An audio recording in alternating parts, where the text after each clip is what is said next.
Cinema ఇండస్ట్రీలో అల్లు అర్జున్ కి star హీరోగా చాలా మంచి క్రేజ్ ఉంది.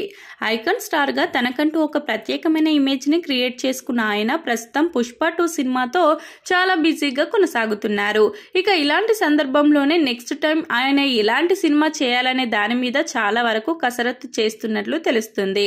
ఇక ఆయన చేసిన ఈ సినిమాలన్నీ కూడా తనకు ఒక భారీ ఇమేజ్ ని తీసుకువచ్చి పెట్టాయి. ఇక మీదట ఆయన ఎలాంటి సినిమాలు చేస్తాడు అనేదే ఇప్పుడు పెద్ద టాస్క్ గా మారింది. ఇక అట్లీ లాంటి స్టార్ డైరెక్టర్ కూడా అల్లు అర్జున్ కి హ్యాండ్ ఇచ్చారు. ఇక ఇప్పుడు అల్లు అర్జున్ త్రివిక్రమ్ తో సినిమా చేస్తాడా లేదా అనే విషయం మీద క్లారిటీ లేదు. మరి ఇలాంటి సందర్భంలో ప్రశాంత్ నీల్ తో కూడా అల్లు అర్జున్ ఒక సినిమా చేయబోతున్నాడు అనే వార్తలైతే వినిపిస్తున్నాయి. ఇక ప్రస్తుతం ప్రశాంత్ నీల్ ఎన్టీఆర్ తో ఒక సినిమా చేస్తున్నాడు. ఈ సినిమా తర్వాత ప్రభాస్ తో సలార్ 2 సినిమా చేస్తాడు. ఇక అప్పటి వరకు అల్లు అర్జున్ సినిమాలు ఏమైనా ఉంటే వాటిని పూర్తిగా ఫినిష్ చేసి ఈ సినిమా కోసం రెడీ కాబోతున్నట్లుగా తెలుస్తుంది.